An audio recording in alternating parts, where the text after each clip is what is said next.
algorithms of strategic laziness. Okay. Now, if you're wondering what that even means, so it's largely a talk about creativity. But it's not just about creativity, it is actually about how to learn and how to learn many things really efficiently, really fast. Right? Because I really think that at the heart is creativity. Right? The reason I called it algorithms of strategic laziness is because the most common question I often get asked, and as you will see, is that if you Google for my name, you'll see my work identity. I head the digital workplace unit at TCS. I've been with TCS for 24 years. And I'm on Instagram as Masala Lab, where I post reels about the science of food, the history, and debunk pseudoscience and so on.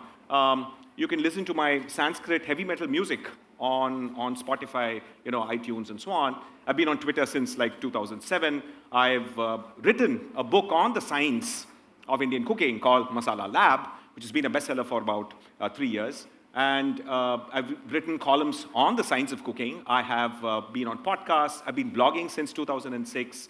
I've started several internet memes. There's some more music as well. So basically, the idea is to try and answer the question, how do I find time, right? And so the answer to that question of how I find time is strategic laziness. And there's a very specific reason I've picked a cat, because anyone who's really carefully observed cats will know that they are some of the most amazingly strategically lazy animals on the planet. And they move exactly when they need to move. And when they move, they're very effective at it. My story is actually a lot more interesting in that sense. When I was about 6 or 7 years old, my father brought me a Rubik's Cube. Right? Like many parents do, right? Just to, what I call, to see whether this boy has any kind of, intelligence and so on, just to test the waters, right? So they bought me a Rubik's Cube.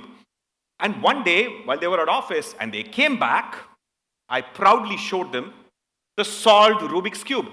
And immediately you can imagine drone footage, my father sort of thinking, oh my man, this kid, IIT, MIT, Harvard, Yale, this kid is going to go places. He solved a Rubik's Cube at the age of 6 and so on. And then my mother, who probably knew me a little bit better than my father, said, how did you solve this Rubik's Cube? And I said, well, it's simple. I changed the stickers around. Right? So that's basically the inferring the spirit of things. And children are very, very good at it. Right? But interestingly, as we kind of grow up, what we end up doing is that we start to make a distinction between spirit and rules, right? In fact, as you grow to be an adult, the bigger problem is that you're not allowed to infer the rules, right?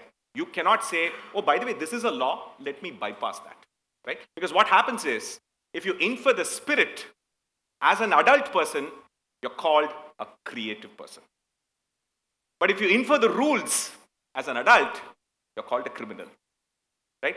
So here's a very interesting way in which you really think about this, is that the way your brain works in terms of navigating obstacles, navigating rules, etc., is a very fine line between being creative and being a criminal.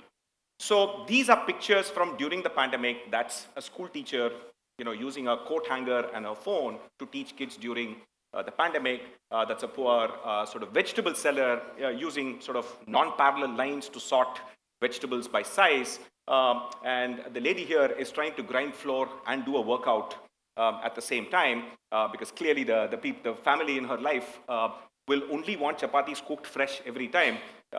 Basically, Indian idea of fresh food is that if it's possible, please go harvest the wheat, make the atta, and make the chapati and serve it to me within 15 minutes is the typical Indian man's expectation, which is why this happens. We celebrate this as creativity, but it's actually just resourcefulness under a struggle, right? So they are being creative, but society is actually not being creative in actually solving their problems. So we need to distinguish between what is creativity and what is just resourcefulness under struggle. Why, after all of this, right? I grew up being a classically trained violinist. I was playing violin professionally in my 20s. I had all of these other interests. I was cooking. I was doing all these other things. Why did I end up in a career in software? Right? I often get asked, right? Why software? I mean, what is so interesting about that? Is it not boring? It's a very simple reason. right? The reason is it's the most amount of money for the least amount of work, right? And let me also explain on a serious note what that actually means. On a lighter note, that's the joke, but on a serious note, more than any other form of engineering, software engineering is the most failure tolerant. In that sense, I naturally gravitated to that one field where I can continuously improve, continuously learn, and there's a tolerance for failure, and you can constantly do new and more things. And more importantly, we're now living in the world where software is everywhere, right? A mechanical engineer now largely deals with software, actually not with cars. A person who's a biologist now largely deals with software and genome sequencing. You'll hear about that. Software is everywhere. So this is, in that sense, one of the reasons why I picked software. Which kind of brings me to this point about how, in the world that we live in today, what we have kind of really expected in the last 50 years is that the smartest people in society will engage in what we call computational thinking. How can I break large complex problems into smaller blocks, that some of which I can use computation to solve? What I want to tell you is that where we're headed towards in a world with ChatGPT, in a world with generative AI, is we're headed towards a world where you also need to think about computational creativity, right?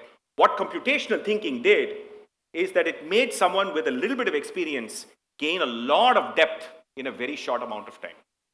But what computational creativity will do is that it will take a person with a depth in a single area and allow them to really get width in a wide range of areas, because society's problems now cannot only be solved by specialists, but by people who have multiple skills.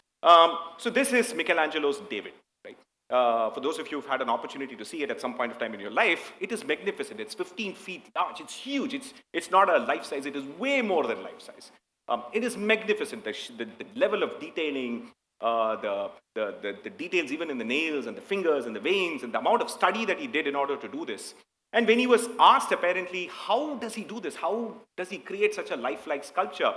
Michelangelo's answer was, it's very simple. I have a block of marble. I remove every part of the marble that is not David, and I'm left with David.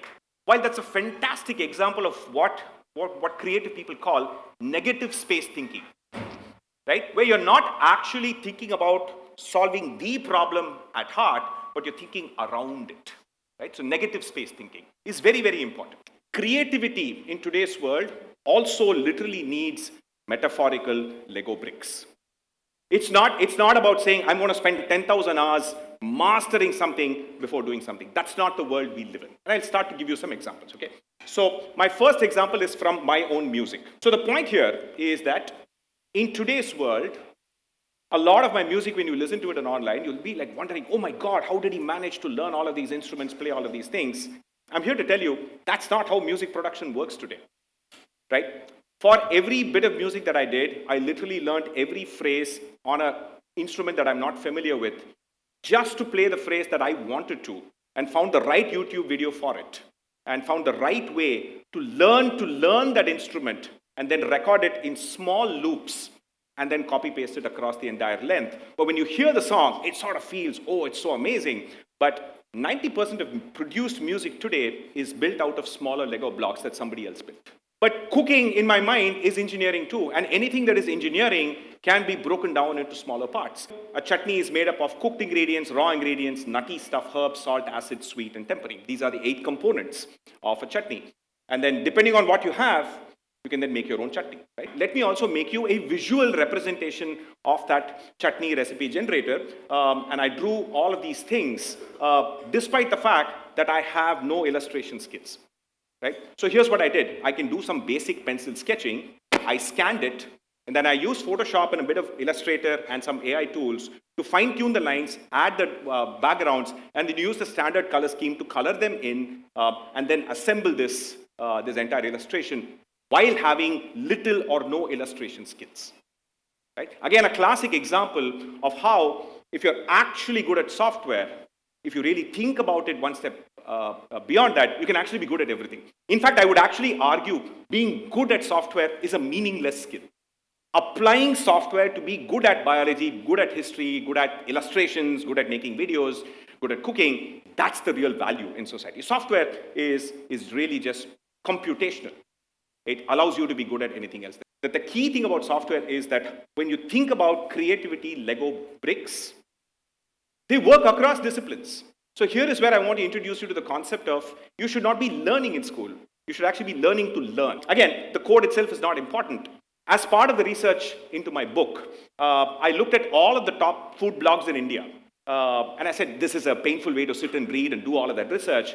Why don't I let computation do the help for me? So I wrote some Python code, downloaded every recipe, analyzed every word in every recipe, and kind of found out what is Tarla Dalal largely talking about. So you can see mostly vegetarian, you have Indian healthy recipes, you have Kandama cooks from the south. So I get a better analytical understanding of food rather than simply sitting and reading books and recipes, right? Here's another example. All of us have used pressure cookers. And here's the funny, interesting thing. I'm the only person in this room who has read the instruction manual of a pressure cooker. Okay. And here's the funny thing, right? Once I actually read it, what you realize is that the manufacturer actually says that you must bring it to a temperature. After one whistle, you must lower the heat. You must never hear a second or third whistle at all. But if you go to every recipe on the internet, you will find 3 whistles, 4 whistles, 1 whistle, right? And so on. Okay. I said, let's really understand this. And I looked at 200,000 Tarlal Dalal recipes and analyzed how many times somebody was mentioning 1 whistle, 2 whistle, 3 whistles. And you can see it's a graph that peaks at 3 whistles. You know why? Because when you don't know the number of whistles, what's the answer? 3 whistles.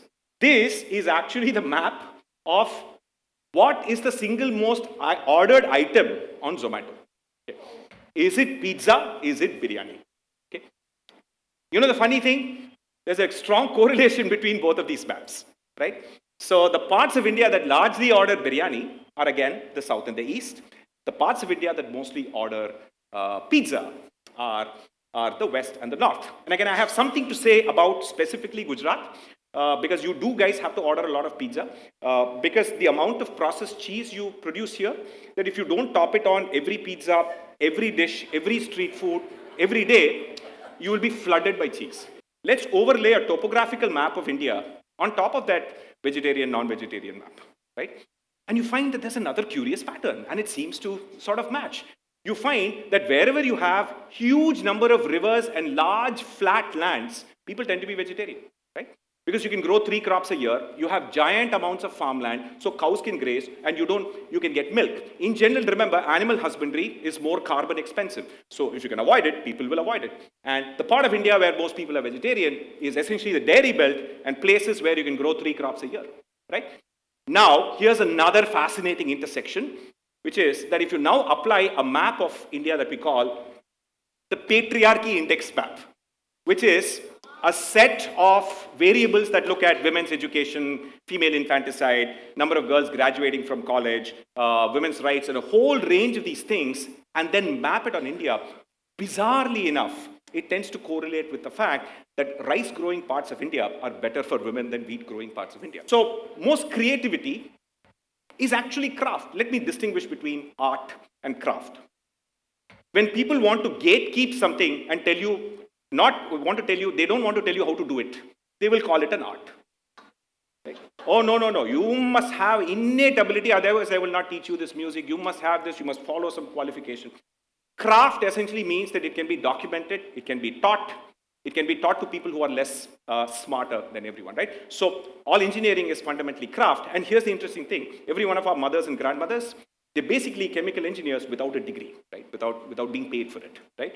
In that sense, the fact that when you say that your grandmother had an art of cooking, no, she had tens of thousands of hours of slaving in the kitchen and doing the same thing again and again, and she's gotten really, really good at it. If you really think about where jobs and where skills are really headed in the AI era, what you find is that if I do an x-axis of where you need very specialized skills, and areas where you need more generalized skills. As you can see, somebody in marketing, operations, human resources, these are all people who are expected to have general purpose skills. One HR person working in one industry can work in another industry, no biggie, right?